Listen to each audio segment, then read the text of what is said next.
Welcome to the Coffee with Creators podcast, a casual conversation with creators about life and experiences. I'm your friend and your host, Michael.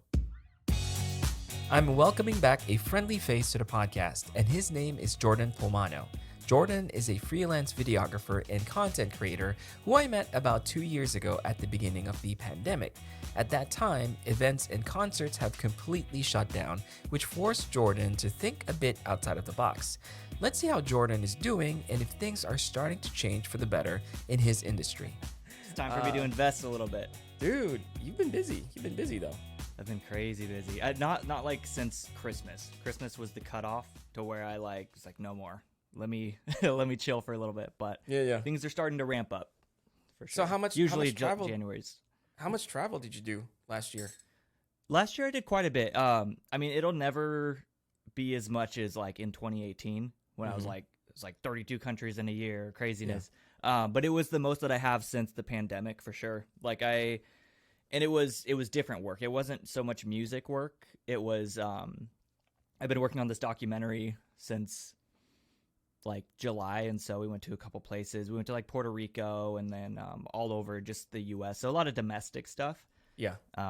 But it was definitely ramping up. It was the closest I've traveled that much in a while. So it was kind of nice. So documentary, that's definitely not your usual. No. How did it feel though? Like, did it feel good? Oh, it was awesome. Yeah, because like I started as like an assistant editor on the project with a really good friend that I've worked with for years. And then things just aligned in a way to where I started shooting more and more of it and then became the cinematographer of it. So I was editing plus the cinematographer for the project. And so it was a blast. We got to go all over the place and film stuff, and always working with your friends is always like the best part of this industry. Like whenever you build this like core friendship with people who you can work with. So you have like that friendship, but also professional relationship with is always nice. Mm-hmm. So it was a blast. It definitely took up pretty much 6 months of my year for sure. I was living in LA from like July until November, coming home on weekends. How does crazy. Finding a place to rent work out for something like that? I rent, like, I have a place in Pasadena that I just kind of like rent that room when I'm going to be there for an extended amount of time. It's my best friend. And then earlier in that year too, it worked out that my buddy who was also on the project was moving to his hometown for a little bit. So he wasn't at his house. And so I just rented his room for a couple months. So I've found like not actually living in LA, but living like 3 hours north of LA. Mm-hmm. I've figured out like a good system to where I can be down there whenever I want and have a place. And I just like rent, very cheap rent, just kind of like throw money at them if I'm going to be imposing for more than like a couple days. So it works. That's out. Awesome. It seems like the recurring theme here is the fact that you are managing relationships. It seems like it, right? If you think about it, like to further your career, you have to have like these relationships that you kind of manage, like whether they're personal friends or friends at work. I feel like that's a life skill that you definitely just eventually learn. It's definitely not taught in school. You know what I mean? Like no one teaches you that. No. But because like you're telling me the story, and I know, I mean, we've had you on the podcast. You were one of the first guests, by the way. I remember correctly. Yeah, that's awesome. Yeah. So it's good to have you back. Yeah, I'm excited to be here. Yeah, it's nice to catch up. I know you kind of ducked out a little bit from social because you were so busy, and I figured that you were just traveling. But now that you brought up that whole topic of being in and out of LA and in different locations, I had really started to wonder, like, how does he figure out a place to stay? Because I have family who is struggling to find a place. And their intention is to just stay in one spot. You know what I mean? But for someone like you, I'm like, how does it work? But yeah, I mean, I think the key word there that you mentioned, very important, I think, for people to understand is you really have to manage your relationships in a way that you have to build them so that you can be trustworthy and also they can be trustworthy to you. And then I think it benefits everyone. In the long run. It does, and it's like I had to really ramp it up too when I left LA to move back to Fresno. Mm-hmm. That was like one of the most important things was making sure I maintain. I wasn't worried about like my friends because like obviously we're gonna be friends no matter what. But like business relationships, not living in LA, it's really easy to just stray away. And for a while there was a lot of like, oh, if you lived in LA, I'd have more work for you. But I always tell them like, if you need me in LA, just let me know. I can drive in 3 hours and be in LA.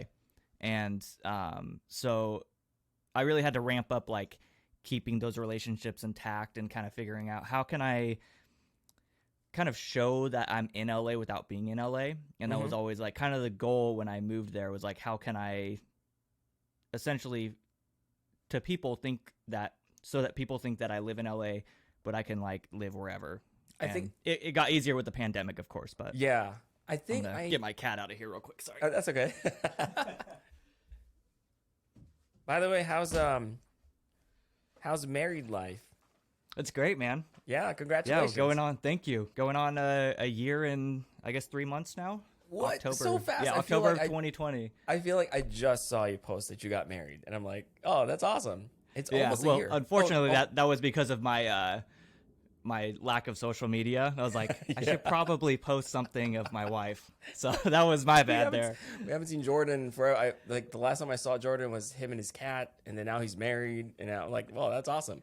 Yeah. But I think what you were trying to explain earlier on, I kind of understand that, and this goes back to like a little story or a little memory of mine when I used to work at this what do you call this a nonprofit job. And I remember one of the bosses there requested something from me, and I ran out of my office to go grab whatever it is. And then I did the rest of the work. And then he asked me for something. Oh, someone else asked me for something else. And I basically just was doing that. I was shuffling between different departments and stuff. And then one of the other bosses came back and he goes, oh, Michael, did you get to do this? And I said, oh, yeah, I did that. And he was like, he kind of stopped and he's like, oh, that's pretty cool. And then he asked me what time I got in. And I said, oh, I got in at, I think I was like 6:45 in the morning, and work usually starts at 7. And he's like, and I was new at this place, by the way. He goes, that's very good. I think I will call you from this point on. I will call you Dependable Michael. And I'm like, okay. And I was younger then. Didn't really mean anything to me. But that word, dependable, made such an impact to me that I realized that when people describe you as dependable, they want to work with you. And right. I think that's what you were trying to establish there, like without really knowing what it is exactly, but you wanted people to know that you are available to them if they need you, right? Exactly. And they can depend on you, right? Yeah. So yeah, I just thought that I wanted to point that out because that's another very important, I guess, trait to develop in our professional lives.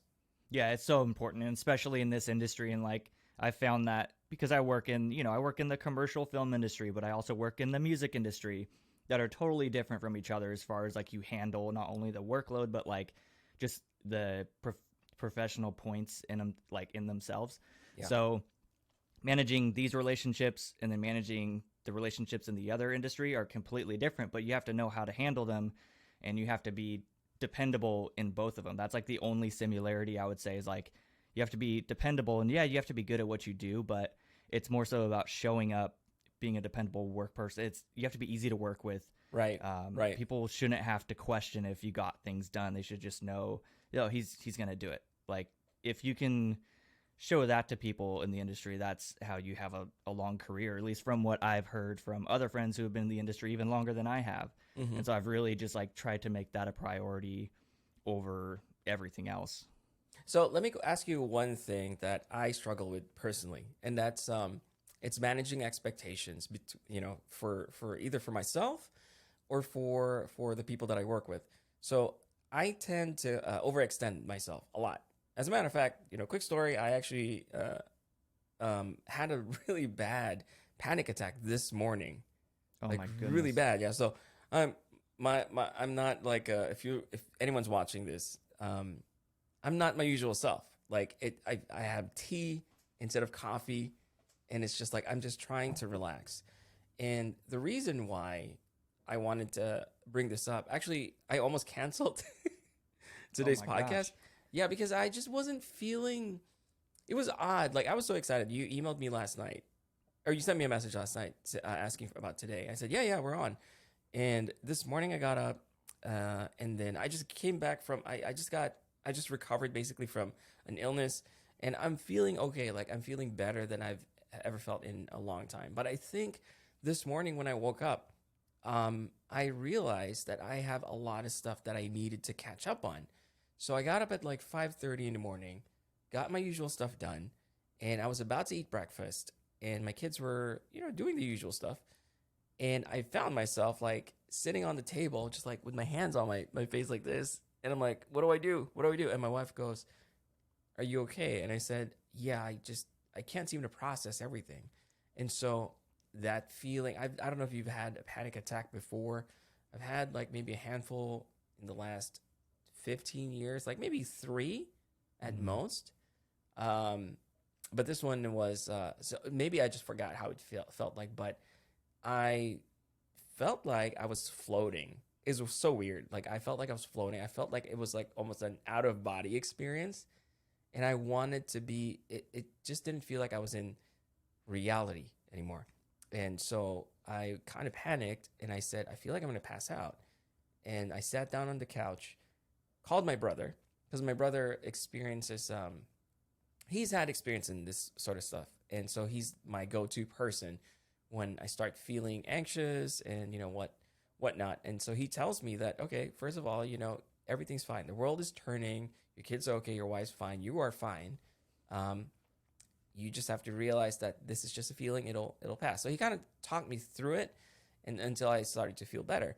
But then after that, so I spent like the entire morning prior to this recording, basically just kind of relaxing and trying to understand what triggered it. So going back to what I mentioned earlier, I think it has a lot to do with managing expectations. So after I got better, I wanted to catch up on my email and my work and everything. And in my head, I felt like my expectations, I guess, of myself were that I can catch up like easily. I can take all the photos I need to take photos of. I can write the script and take all the video. But the problem is, at that point, I realized that I can't, and I kind of just like panicked. And I think that triggered it, and it was just snowballed. So I know that's a long explanation, but going back to my question to you, how do you manage yourself, like your expectations towards your clients, your work, when they ask you for something? Obviously, we always want to go above and beyond. Right. Are you completely honest with yourself and just say, okay, I can't do that? Or do you just keep saying yes? Because I find myself, I'm at fault at this, that I always say yes, not because I can't. When I say yes to projects, knowing I know I can do them, the problem is I give myself very, very little breathing room for myself. Yeah. So I no, that's totally normal. And like I've done that my entire career. Like really, and it's one thing that I've also tried to manage myself so that I can manage those things a little better. Mm-hmm. But it's tough whenever you get into this flow of like the work's coming in, you don't want to say no to the work, and so you just say, I'm going to say yes and I'm going to figure it out. I'll figure out how I'm going to get this done.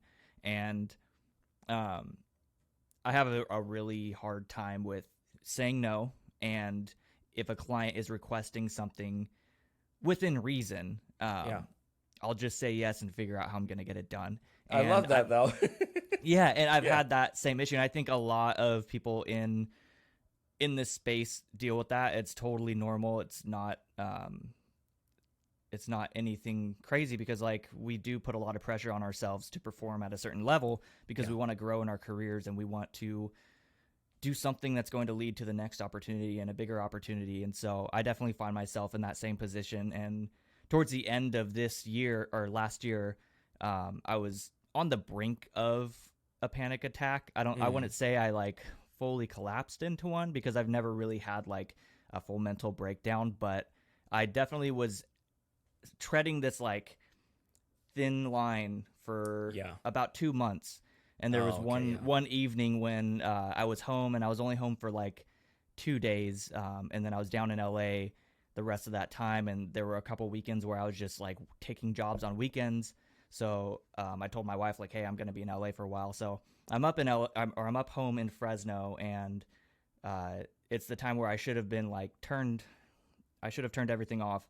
I should have just hung out with my wife and like kind of decompressed a little bit. And I wasn't. I was working, and I was just so frazzled, and like I was talking to her about nothing related to work, and I was just like so high strung, and I just told her, I was like, I am like on the edge of like I don't know how I'm gonna maintain all of this stuff that I'm doing right now. And that was kind of the point where I realized, like, all right, I need to step back. It doesn't matter how much money I'm making or how big these jobs are that I'm getting. Like, I'm about to explode, and then what's it all for? It's for nothing. Right. Because like, if I don't want to do all this next year because I'm so burnt out, like, what's the point? So that was the time where I like realized, okay, I need to step back for a little bit and just kind of recoup. I don't need to pull everything off the table, but I at least need to like, I need to slow down a little bit. And I think a lot of us get into that flow of work, especially last year coming out of the pandemic. Like, for the video industry in particular, like, I've never seen anyone as busy as they were this past year. Like, I was insanely busy. My friend, everyone that I knew was just insanely busy, and everyone had that same story of like, I can't even breathe because I'm so overloaded with work, but it's amazing. And so I think a lot of people probably went through that last year for sure. That's a little comforting to me, oddly enough, because it makes me feel like I'm going through a normal thing, right? And I think it is a normal thing. I hear a lot of stories about it. I hear a lot of people go through the same experience, but it's different when I hear it from people like you. For example, I consider you my friend, and it's like I relate to you, the stuff that you do. I mean, we met way before. I mean, 2 years ago, right? Yeah. So that was the beginning of the pandemic. So, you know what I mean? To hear it from you makes me feel like, okay, it really is happening, and I'm not alone. Especially when you said that you were feeling it for like around 2 months, and I think that's an interesting thing, because this feeling, for people who have not felt this, if you're wondering how does it happen, does it just all of a sudden, like with a snap of a finger, it happens? Not really. You feel it, like it builds up to it. The problem is, for people like me who like to work, I just bury it underneath and pretend that it's not there. And so at the end of the day, when the walls break down, it just starts flooding in, and I'm like, I don't know what to do. So I think, so it comes on crazy. it comes on like anything else, where you don't realize it until it's an issue. Whether it's like credit card debt, you don't realize you're in debt until after you're in debt, because it's a slow climb. That's the same feeling, at least in my experience, I've had with this. It's like, it's manageable until it's not manageable, and then by the time it's not manageable, you're like, oh crap, like, when did I get to this point? And how do I get back to where I was before? So it's hard to really like see that and take your mental health into consideration when you're so busy, because you just think you're fine until you're not. And I don't know if you followed, it's kind of like a very niche thing, but it was pretty popular online. But the film unions in LA were fighting for 8-hour days. So the typical film day, 12-hour, 14-hour days. Everyone was overworked, underpaid, and they were over it. And so a lot of these stories were coming out of just people who were like so mentally drained working in the industry. And so they protested and were fighting for like 8-hour days, weekends off, like trying to set a new standard for the industry. And it was because of that same thing. Everyone just gets into this flow of working, and you get so overworked to a point where it's just nonstop, and you're like, you never see that like light at the end of the tunnel. It's just going to keep going unless you pull back. It's so interesting nowadays that well, okay, let me just say it like this. I had 2 guests prior to you that I've recorded this podcast, and both of those guests kind of unintentionally touched on this whole topic of being overworked. And one of them I used to work with before in a production setting. So it's we did visual effects for movies, post-production. So we would work like 12, 16-hour days. And as a young person, that was awesome. You're like, I'm making so much money. You know what I mean? And then I asked him. So I lasted in that industry for about a year. He stayed, I think, for the next 2 or 3 years. And then I asked him, so what made you leave? what was the turning point for you? He said that after working so many hours every day, 6 or 7 days a week, even, he said I had a lot of money, but I didn't go anywhere. I didn't do anything. So he's like, what was the point? And you know what I mean? It's so interesting to look back and you're like, exactly, like what is the point? So I think when you're young and you're new and you're just really excited, it's so easy to get lost in all Right. that shuffle, especially when you're trying to build something for yourself, right? Like a name for yourself. But then I guess I just can't stress how important it is to manage it in a way that you at least have to be very aware of what you're doing and what the purpose, is. What is the overall goal? Because otherwise, you're like on a treadmill, just Yeah. keep on going and going and going until you're done, right? And then Right. okay, what was the goal? But yeah, that was really interesting, and I think it's good that we're talking about this, just because Absolutely. yeah, it's something that I don't know, people don't talk about. People talk about, but I feel like a lot of people also make such a big thing in a way that it almost doesn't feel genuine anymore. But it's like hearing from a fellow creator like you, like the struggle, it's more relatable to me. And so that's kind of like what I wanted to do with this new season of Coffee Creators. So like you and I, Jordan, we're just having a real normal conversation. Yeah. Back then, it was a casual conversation, but it was almost a little bit more prepared. But I want to bring in more stuff like this, like the Yeah. real conversation. So I appreciate you opening up to me like that. Yeah, I'm not alone, so I feel a lot better now. Yeah. No, no one's ever alone in this. It's great. Like, it's so relatable on so many different levels. So how has the industry changed in your eyes since the pandemic? Like I know things slowed down dramatically, right? And then now it's starting to pick up again. Are there any real big changes in terms of like I guess anything other than it's starting to pick up again? Because in my head, like in the industry that you work in, I feel like everything just slowed down and then it's picking back up again, but it's kind of going towards the same direction, same practices, same everything. Has everything, or does it feel like a kind of like a clean slate for you, or is it pretty much the same Yeah. thing? It feels like a clean Yes. slate. So aside from like, I've never had more cotton swabs up my nose for COVID tests for work before. Yeah. Um, for me personally, like just in my path that I took after the Mm-hmm. pandemic, things shifted a lot because I'll start here. It's going to be kind of long winded, but when the pandemic hit, I was doing like 80% music. That was like touring and all of that. That was like my workload. And then the more commercial production stuff was like here and there. So when all that stuff dropped, I wasn't working at all. I was like, what am I going to do? Like this is where I got to figure out what the next move is. And so that's when I decided like I'm going to take things into my own hands. I'm going to build up the production company that I've been talking about for years and years, but I haven't been able to. And I'm going to get to a point to where like the work is coming in from me and I'm not relying on it from someone else. So Mm-hmm. I shifted more into the production world. And so what that turned into was a lot of like e-commerce and online type of stuff. So I noticed like a lot of the jobs that were coming in were people who were shifting their tactics to online. So like all of these brands were like pushing out Facebook ads like crazy, and so I'm doing all these shoots that are like just for Facebook and Instagram ads. Yeah. And so I think a lot of their work was kind of shifting into that as well. And then There as is far a as the change industry, then.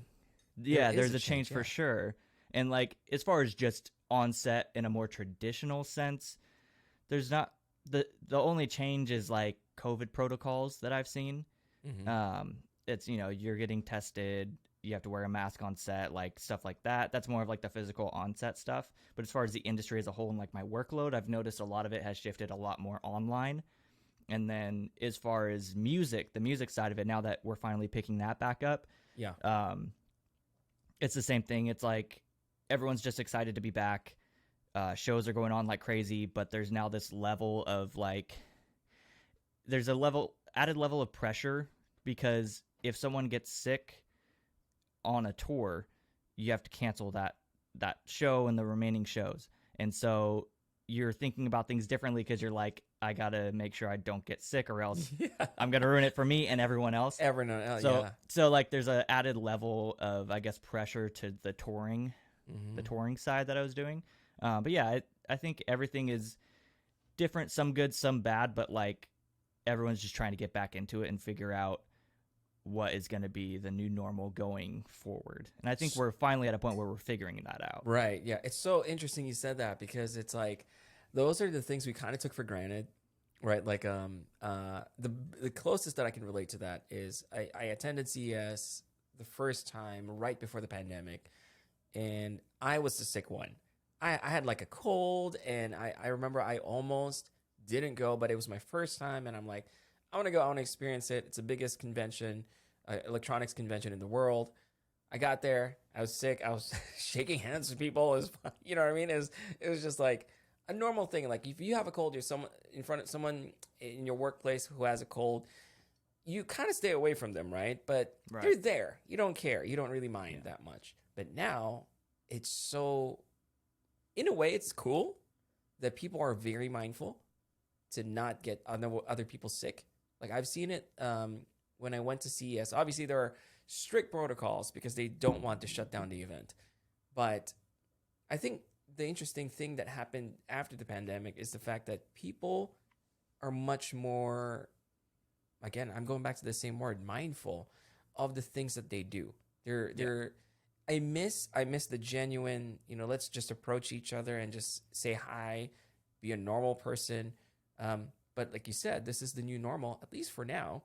And we're, I have to say we are getting better compared to like 2 years ago, where it was just like, it just looked terrible. Chaos. Now it's just chaos. But when I attended CES, people were very respectful. They were very, they kept to their space unless they know you feel comfortable being approached or you approaching them.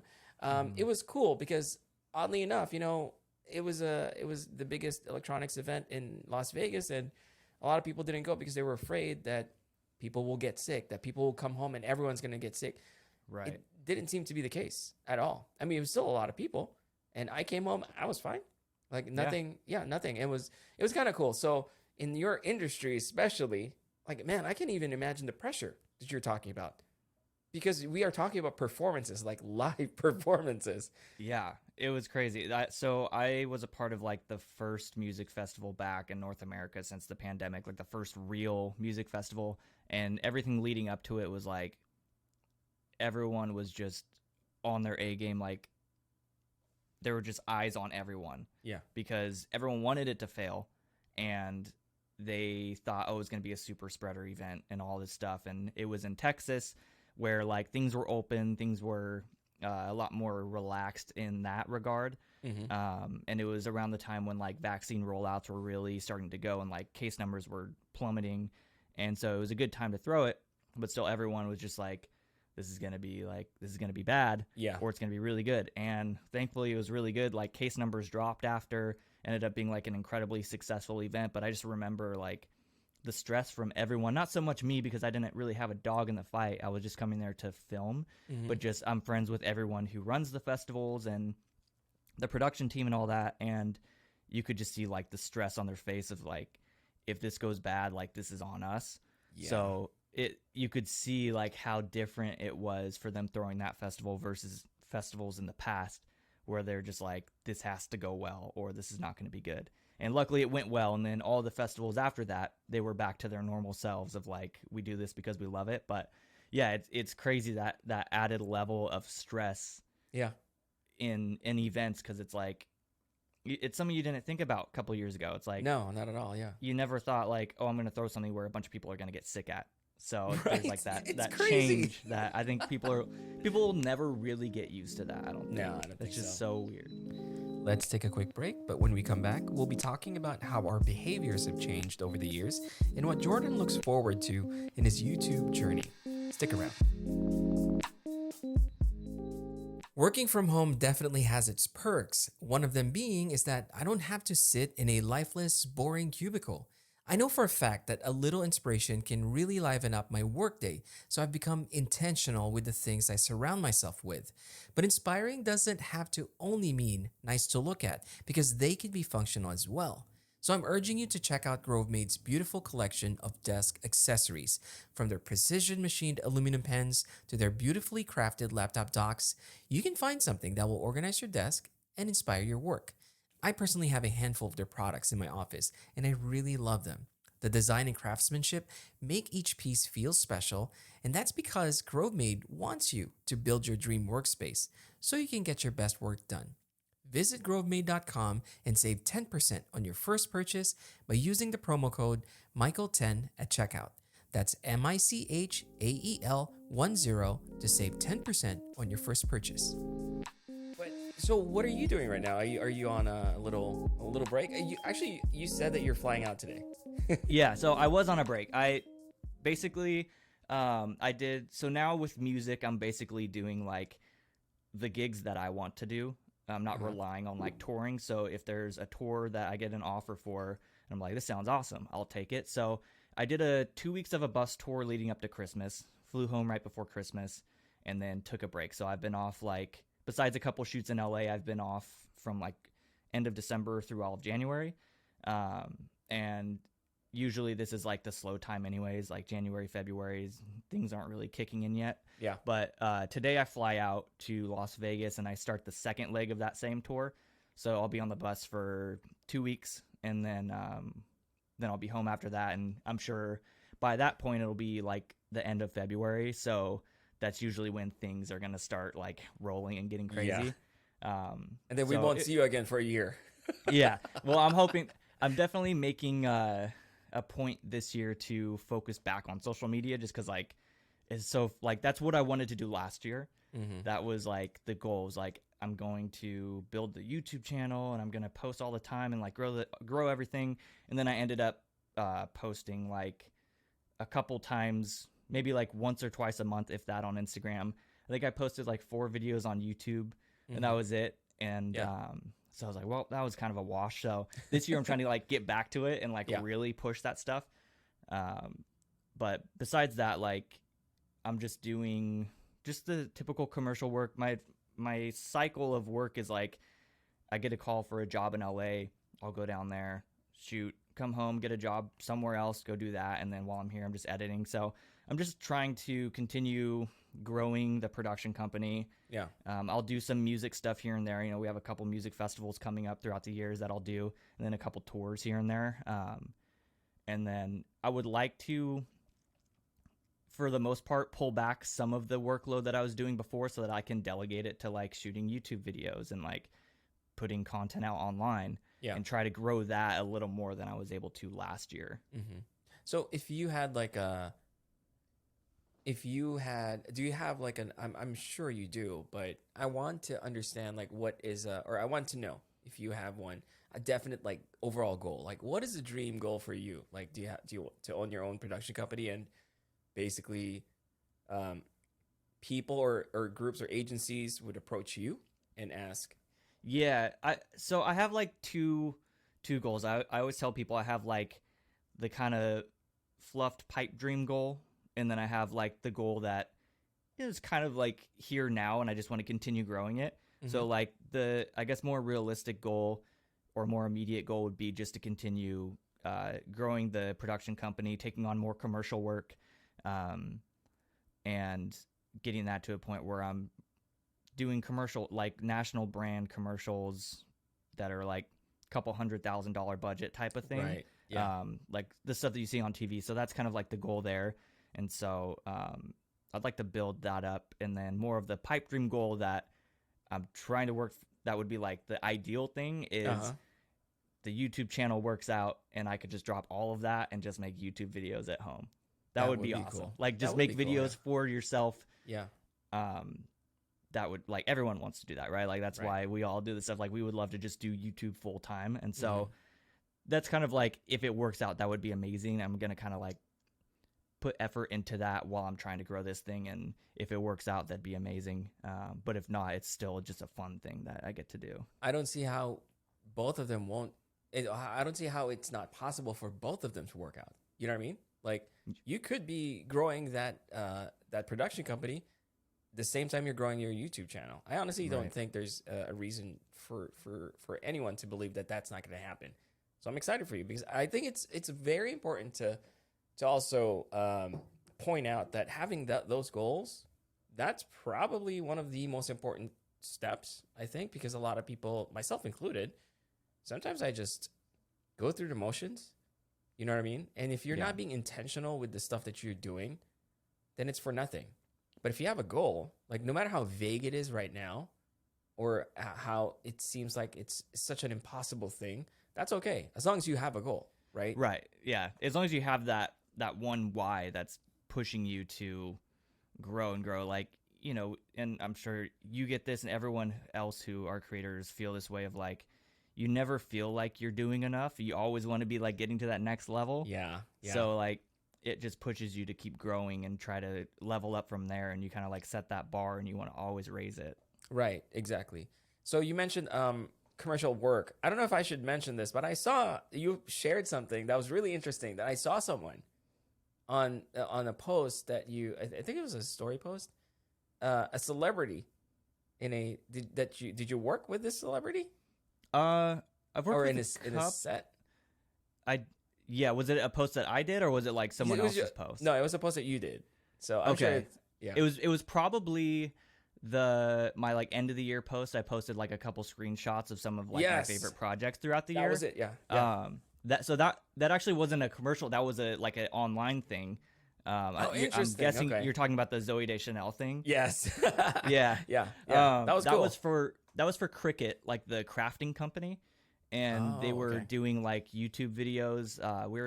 We're doing like Valentine's Day videos and Mother's Day videos, and so she's like like endorsed by them or something. She works closely with the company, at least from what I got from it. So we were just filming her like making crafts and stuff and making like some promotional videos for it. And it's for online. Yeah, so that was like just a web thing. Okay. So that kind of goes back to what I was talking about. Like, I know so much stuff is pushing to web. That's what why I wanted to bring that up, because I feel like so I'm on TikTok. I don't create content a lot there, but I use it way too much actually because it's fun. It's fun to just watch, right? It's such a time killer, but it's so interesting to find so I'm trying to understand it. I'm trying to understand why it's so popular and why people, even myself included, why I like it so much. And I've noticed that there are a bunch of celebrities in there. Yeah. But the problem is, it just seems like they don't seem to get as much traction as the regular people. And the only thing that I could really think of is the celebrities tend to create their content in such a high production level that it doesn't feel, there's a disconnect somewhere. Yeah. But for people, they're using just their phones, no lighting, just whatever the mess is in the background, just makes it much more relatable. So I'm starting to wonder, are the celebrities realizing this? Like maybe all they have to do is just literally turn on their phones, their cameras, and just talk to the phone instead of making such a high production value or over the content. I really just noticed that. I just thought it was really interesting, and I feel like when you mentioned earlier that everything's shifting online, I'm now wondering if one day all the commercials we're going to see are just people on their phones. You know what I mean? Just like looking at their phones. Right? That's already like I've noticed. I'm doing more and more. Not everything, thank goodness, because it still kills my soul a little bit. But I'm doing more and more vertical shoots, like. You ask them, hey, are we cutting this vertically or horizontal? And they're like, well, let's do it horizontal, but like just frame it in mind for vertical, which stinks for a cinematographer because that just means you got to like frame everything's in the center. Enough space so that they can crop in if they want to. Yeah. So I'm like, but I get it. I get that it works well. It performs well. And now like on set too, you always see like whoever like the social media person or like the brand person on set. They're always like, hey, take the phone. We're going to do some like Instagram and like TikTok things. And so in between the shoot with the same setup we have, they're doing like a TikTok version of it so they can post those ads. And more than likely that stuff's going to engage so much better than like this $30,000 that they're spending for this commercial. Right. Like they're like, oh, here's the phone, and that's probably going to get more views and Right. get more clicks and sell more product than like everything we're doing with these big cameras. You know, it's a crazy switch. Oh gosh, I just had like this crazy, terrible nightmare. Suddenly, a daymare. Call it a daymare because I'm awake. But but so the pandemic is changing our behaviors, right? Like we're used to we're creatures of habit. So whatever we're exposed to, whatever we do on a daily basis, that changes our behaviors, right? So that includes washing your hands and all that stuff, and being mindful and just a bunch of other things. So it's curious to see how the people in the future, especially the younger generation, right? They grew up in this, how they're going to act. Because when I was a kid last night, I was talking to my daughter, and I was telling her that I used to play in the dirt. I'd come home really dirty, grimy, and just like, pick up all these sticks and just dig up dirt in the ground for no reason at all. And we would grab like these berries from the tree and I would eat it. And she goes, "Daddy, didn't you wash it first?" I'm like, yes, I should have washed it, but you know what I mean? Because these are the things that I'm teaching her, right? Like you wash it first, wash your hands, whatever. So it's interesting to see how she grows up, like being in this environment. What I'm trying to get into is, you mentioned that more and more people are requesting things to be filmed vertically because of the phone. So I had a really bad, my imagination just like jumped to this terrible future in which we are so used to, because since we've been introduced to the phone, we've been viewing media like this. Like it's not really anyone's fault, but just our habits, our behaviors. We view media vertically. Can you imagine a future? Can you imagine a future where someone actually films an entire movie vertically and they show it on a vertical I just screen? imagine going to it like the huge IMAX theater, and there's just like 30 feet on each side of black bar, and then just a little strip, and all the like Gen Z, like the TikTok kids, are gonna be like, "This is awesome," and then I'm gonna be just like that old man in the back, like, "Back in my day, we used to have real cinematography, real movies." Exactly. Yeah. No, this is gonna be even worse, because I saw at CES, it was Samsung, who is actually, I forgot what the name of the screen is. Oh, the one that like rotates. The one vertically? that rotates, yeah. But the idea was to have this. It's for viewing content that's vertical. I'm like, oh god, it's too much. And we say it's crazy now, and I guarantee like in 10 years we're gonna be like, we used to think this was crazy. Yeah, exactly. And now it's normal. I know, with everything, it's like like I used to hate on TikTok because I thought it was so dumb, and now I find myself like watching TikToks and realizing like how important it is, and all these brands are like going to it. So it's going to take a while for that to become like the new normal, but there's going to be a time where we're like, we used to think this was crazy. Yeah. So on this topic then, how do you how do you prepare yourself for changes in the industry? Like, have you witnessed enough, or have you witnessed enough for you to say, okay, maybe I should kind of keep my eyes and ears open for any changes, like whether it's with the skills that you learn or anything, the things that you do, or is it pretty much for the most part consistent? Do you think it's going to change?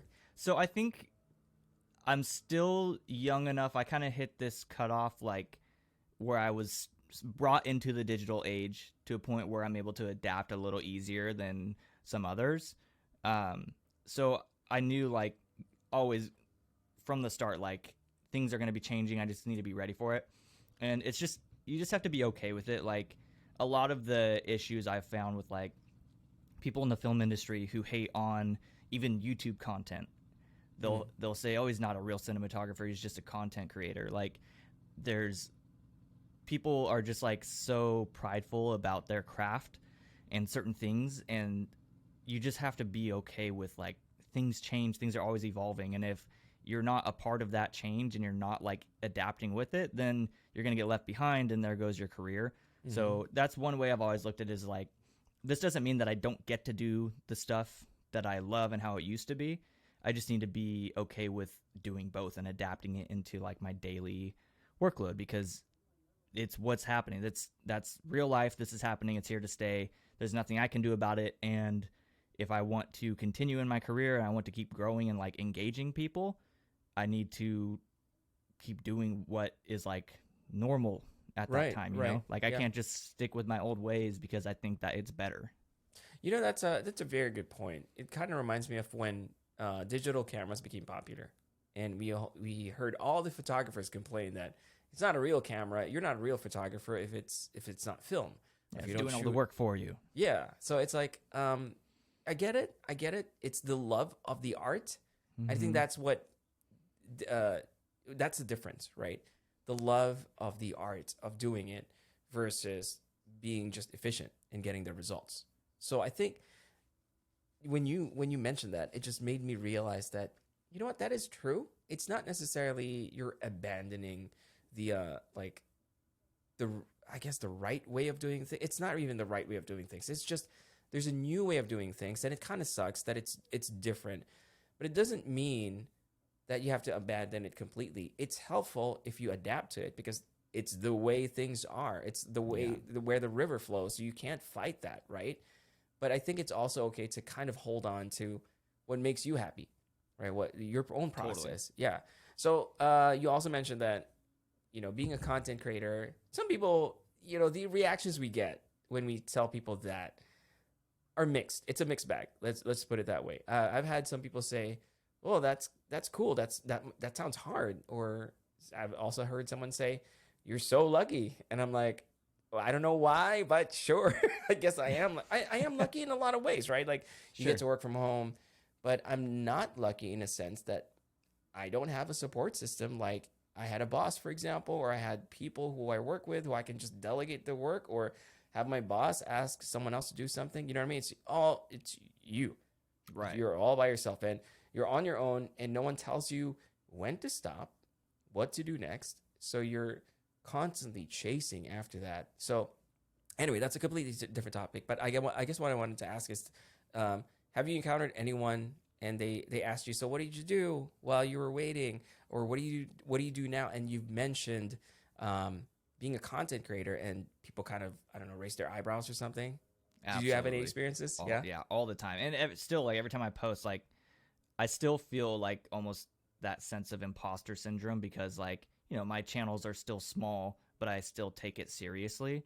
And so like I'll put a ton of work into a video and like post that. And I'm sure there's people who like follow my Instagram because they worked with me on set or something. And they're like, this is not like, he doesn't really post his commercial work on here. Like he's posting desk setups and like he's doing YouTube content. Like that's weird.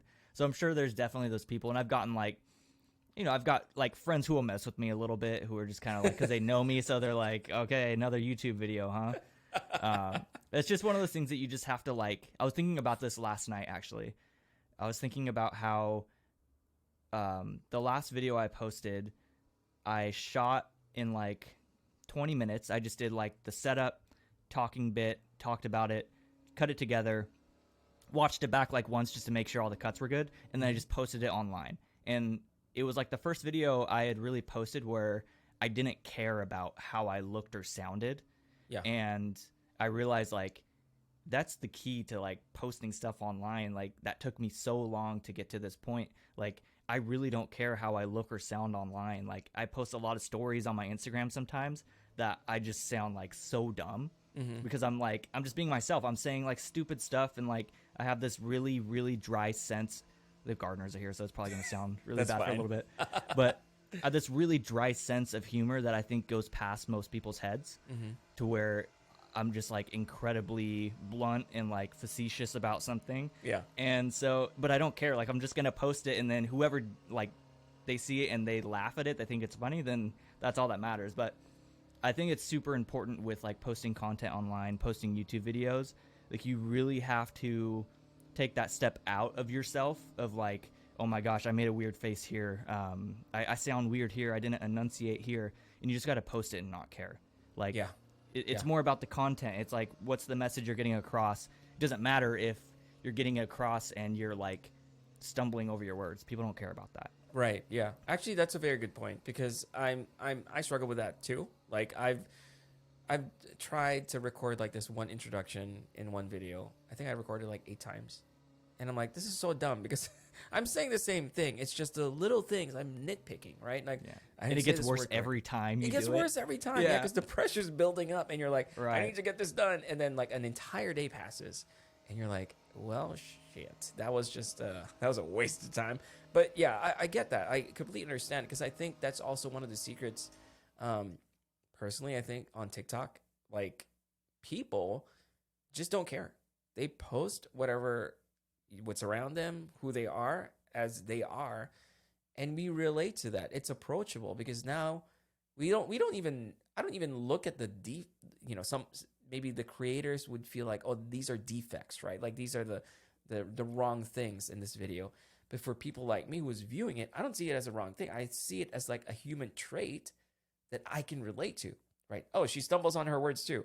Oh, he struggles with this. Oh, he's also 5'5". You know what I mean? He's a short guy like me. You know what I mean? It's just these things make them so relatable to me that I like them instantly. I've followed people just for the tiny fact that they did something that was not perfect, but made me relate to them so much, and I clicked that follow button right away. So I think that, honestly, I feel like that's a trend, not really a trend, but that's a behavior that people are going to slowly adapt into, coming into like this new age of social media. I feel like, especially on YouTube, because YouTube, it tends to be very, very polished, and there's nothing wrong with that. I think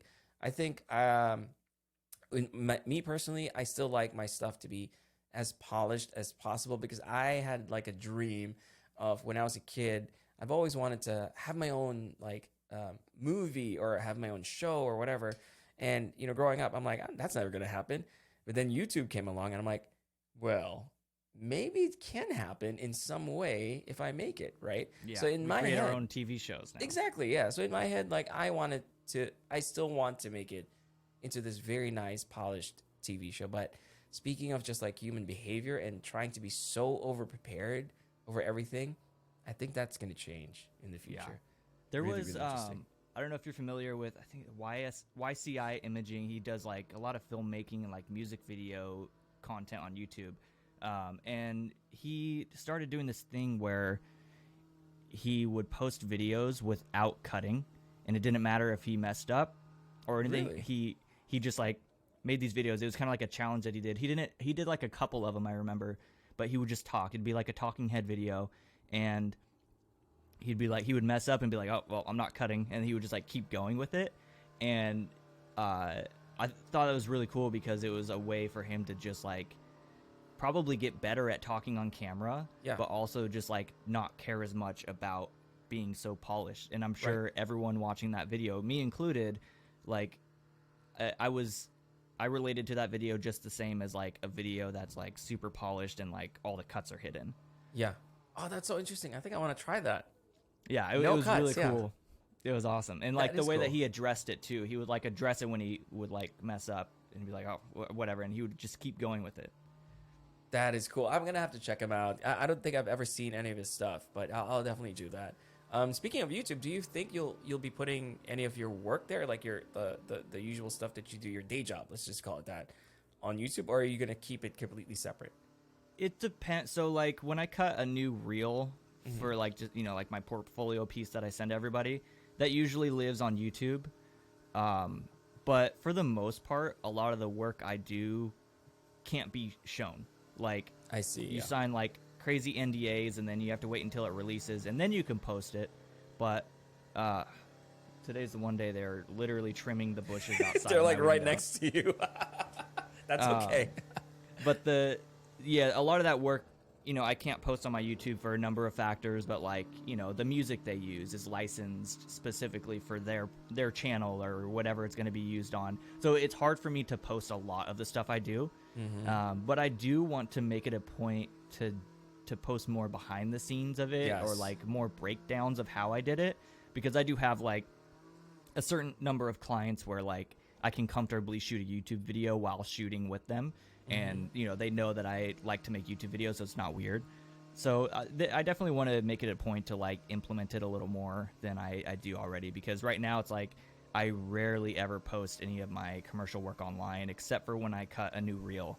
And I think it throws a lot of people off, because they're like, Like I almost feel like a lot of people see me and they're like, how does this guy make a living, like just posting a photo of his desk and like he has a small account? So I need to implement more of what I actually do into my socials for sure. I would love to see though, like for example, what do you, yeah, like you said, like the behind the scenes, for example, you flew back from an event and not necessarily a vlog, but maybe focus on a specific topic. I'm not telling you what to do. I'm just saying that these are the things that I'm curiously, like I really want to understand. Like, Yeah. hey, you know, that is pretty cool. Like how, so Jordan's out for like 2 weeks. What did he see? And you know, what happened? So it can be like a breakdown of like, okay, so I just got back, you know, packed up all my, I got all my gear. If I rented a car or whatever, or rented gear, that could be an entire topic in itself, right? Like, where do I rent gear? What do I do? Where do I bring it back? And what do I do for a living? And, you know, signing all these NDAs, why I can't share my stuff.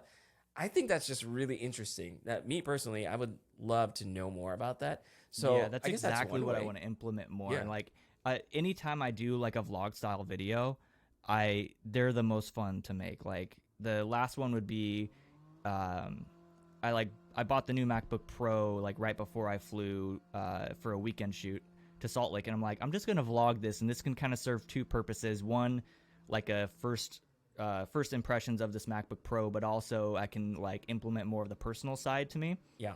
And I had a blast with it. Like I bought the MacBook Pro and I was like unboxing it in my car in the parking lot of the airport. That's awesome. It was like not polished whatsoever, and I just like took the camera around and kind of like showed what I was doing on a weekend, and that stuff is so fun to me. I love just having a camera around, and I've always I guess vlogged things and like recorded what I'm doing, but never necessarily put it out. And so I want to try to do that more as much as I can on like projects where I know it won't be an issue. And I used to do that way back in the day too, like before I shifted over into more of like the tech space. I used to vlog every music festival that I shot. And so I have all these videos from like 2016 like buried deep in my channel, where it's literally just a vlog of like me shooting these music festivals.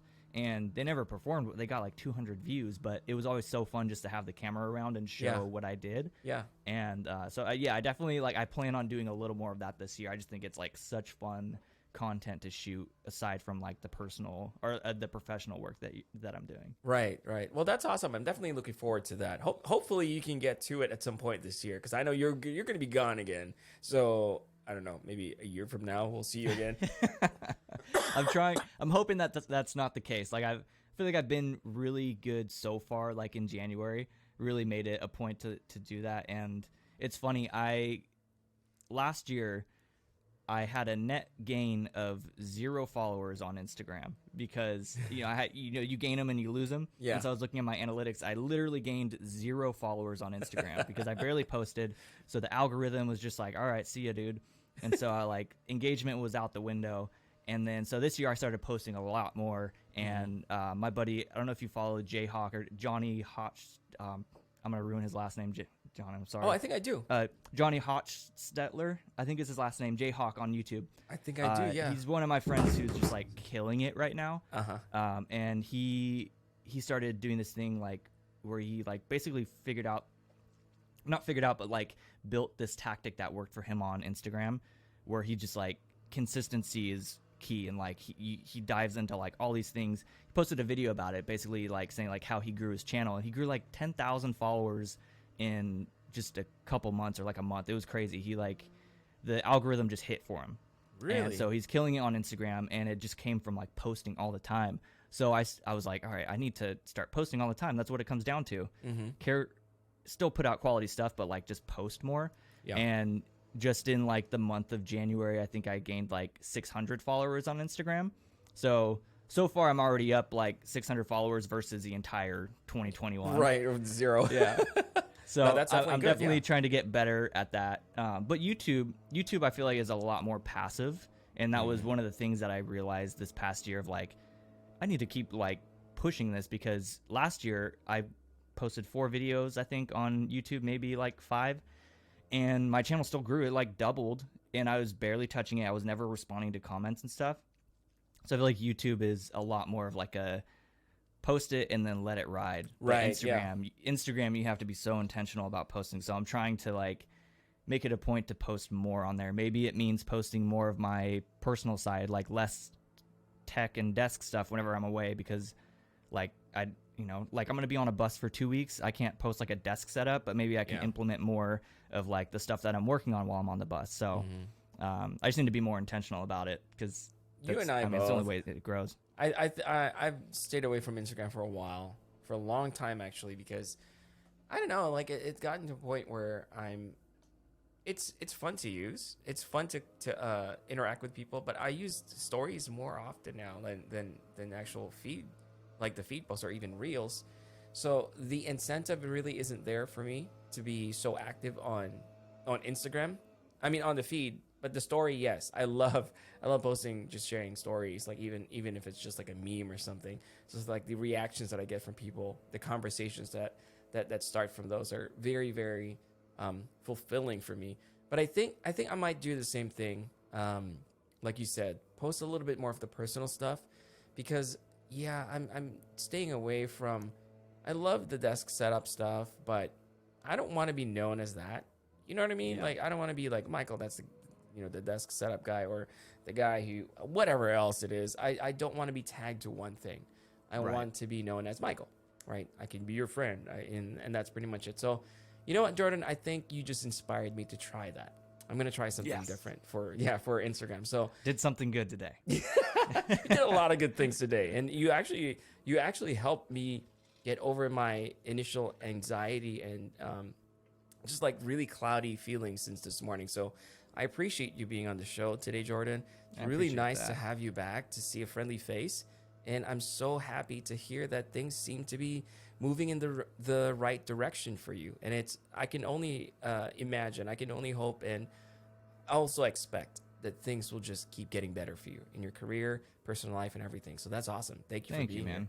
So far, so good. Yeah. So hoping that we just keep chugging along. For sure. And yes, I will have you back if you have some time in the future. I'll have you back. Hopefully not a year from now. So maybe a few months from now. Yeah. I want to hear more updates. I want to hear more of the things that happen in your industry and how you're doing. So yeah, that'd be great. Anytime you want me, man. All right. Well, on here. Thank you, Jordan. And I hope you have a wonderful flight today. Be safe and bring back more stories. I will. Plan on it. Thanks, man. Appreciate it. Take care.